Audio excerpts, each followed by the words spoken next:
las Sí, diapositivas ya se ya ven. se pueden ver.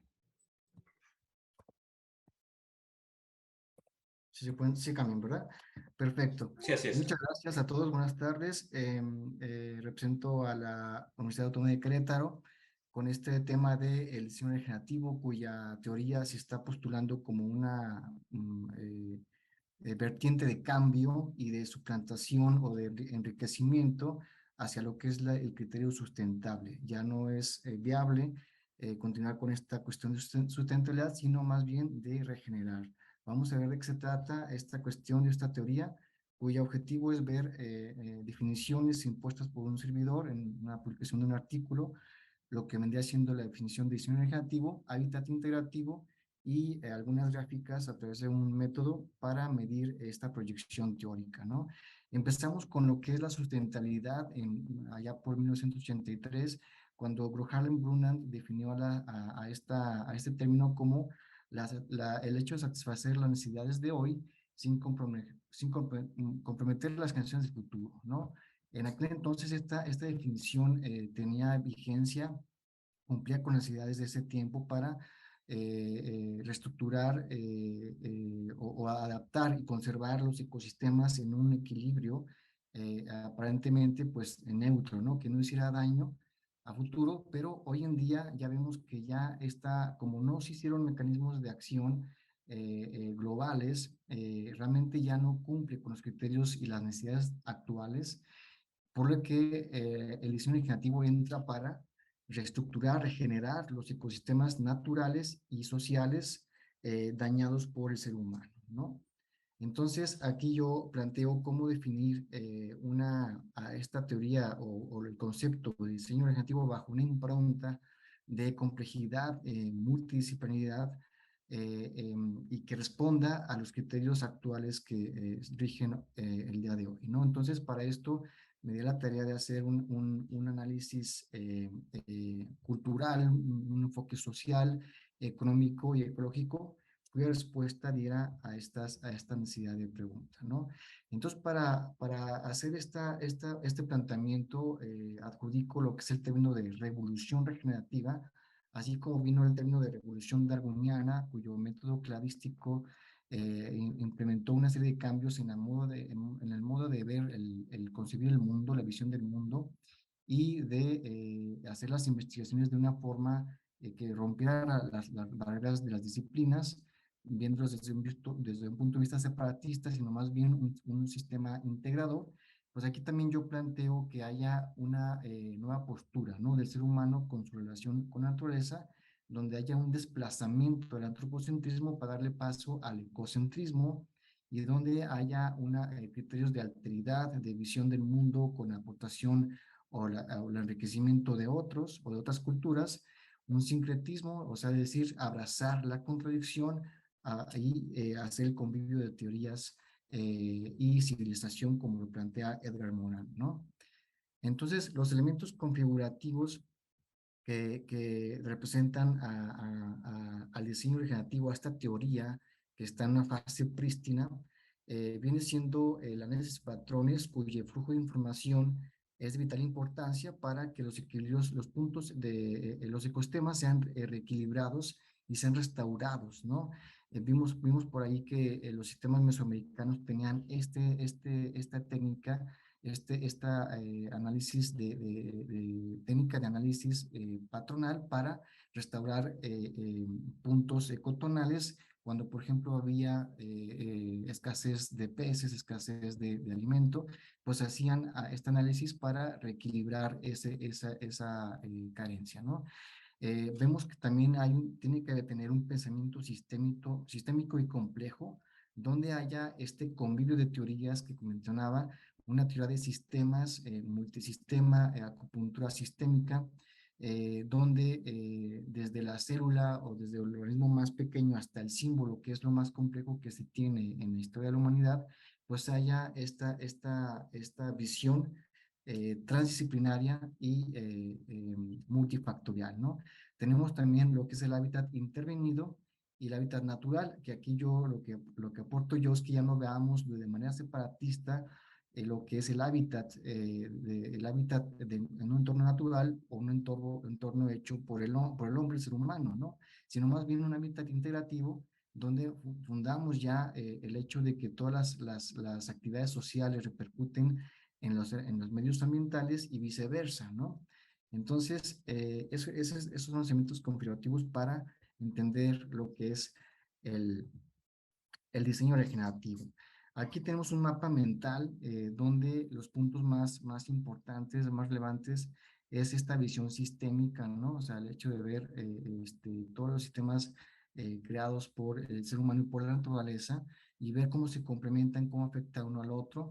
Una sana alometría, es decir, el sano crecimiento de proporción entre una capa, un estrato social natural y otra, o sistemas humanos, la entropía que se relaciona con el caos, con el desorden, o sea, cómo el diseño creativo puede aportar a través de una historia de lugar, de procesos endémicos, de estudiar el modus vivendi o la problemática emergente, podemos regular y reducir ese caos, esa entropía en las sociedades para que podamos tener equilibrios y puntos de restauración en nuestro hábitat, que al final de cuentas el diseño generativo va hacia eso, ¿no? A restaurar los puntos de equilibrio del hábitat.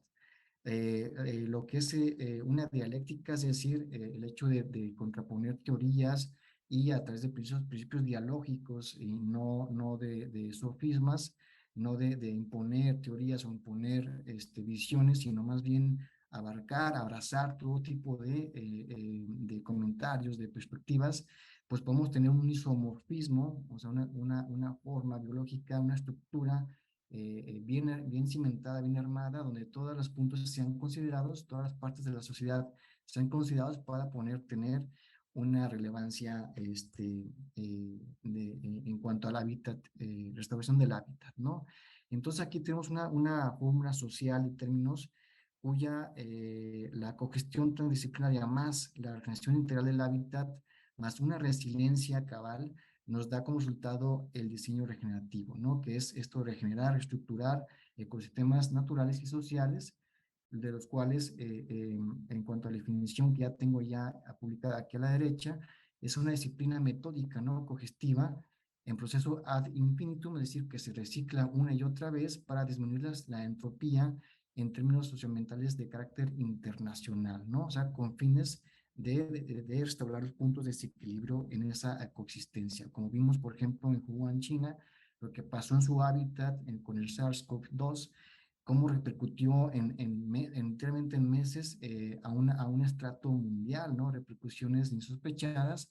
Entonces ya tenemos que ver al hábitat no solamente con una cuestión local o de una historia de lugar propia, sino también que tiene un mal manejo de nuestro hábitat inmediato, independientemente de dónde vivamos, repercute de manera inmediata en un ámbito internacional ya por el modo de vida que tenemos en la actualidad, ¿no?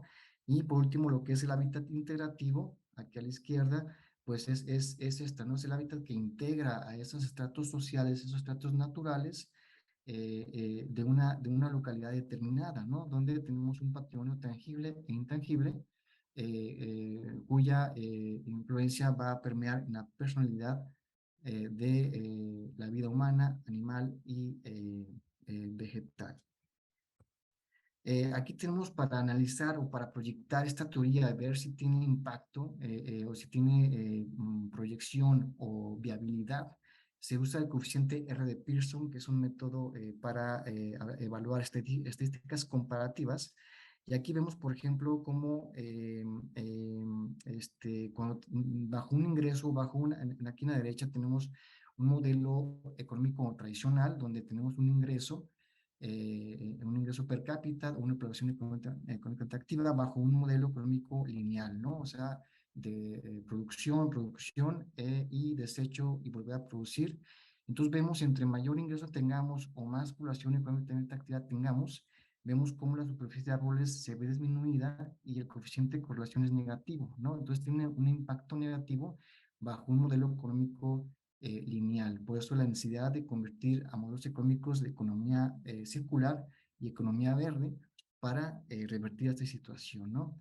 Aquí vemos lo contrario. Por ejemplo, aquí vemos un efecto de correlación positiva, donde vemos cómo la condición de producción sensible protege a los ecosistemas. O sea, si sembramos y producimos de una manera consciente y amigable con el medio ambiente, cómo vemos que hay una mayor capacidad adaptativa del ser humano con la naturaleza y mejorar esta relación, ¿no?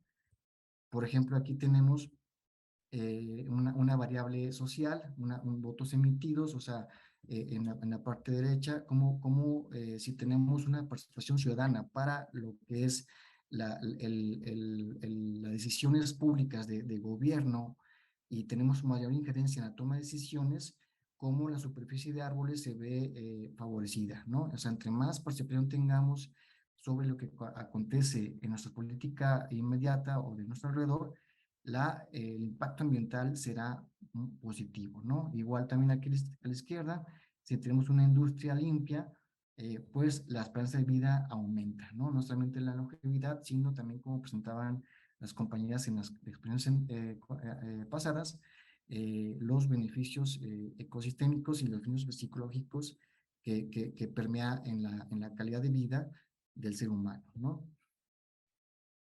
Ya para ir terminando, lo que es la sustentabilidad o sostenibilidad contra la regeneración o la cultura regenerativa, vemos aquí como en un análisis cualitativo de categorías, cómo podemos ver que la regeneración tiene un total de 7 puntos contra 4.5 de sostenibilidad y contra 2 de sustentabilidad. O sea, la regeneración suple y abarca lo que es la sostenibilidad, ya que es multilateral, ¿no? Ya es multifactorial, traspasa las fronteras inmediatas de la región donde se quiere aplicar criterios ambientales y considera a los procesos endémicos como parte sustantiva del desarrollo de esta teoría, ¿no? Hay una multidisciplinaridad, hay un enfoque multisistémico.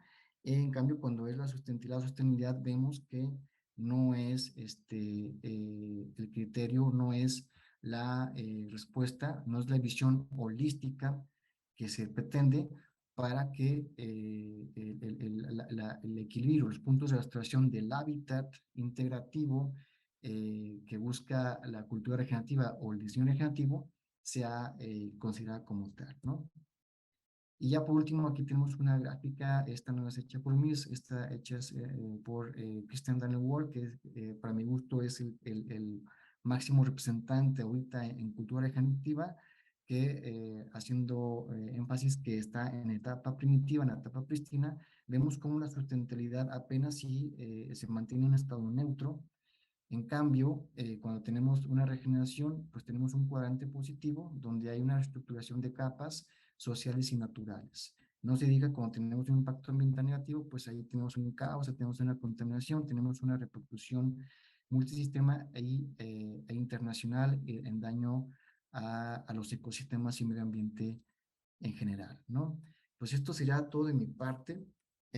No sé si tengas alguna inquietud, algún comentario o alguna pregunta. Gracias a todos.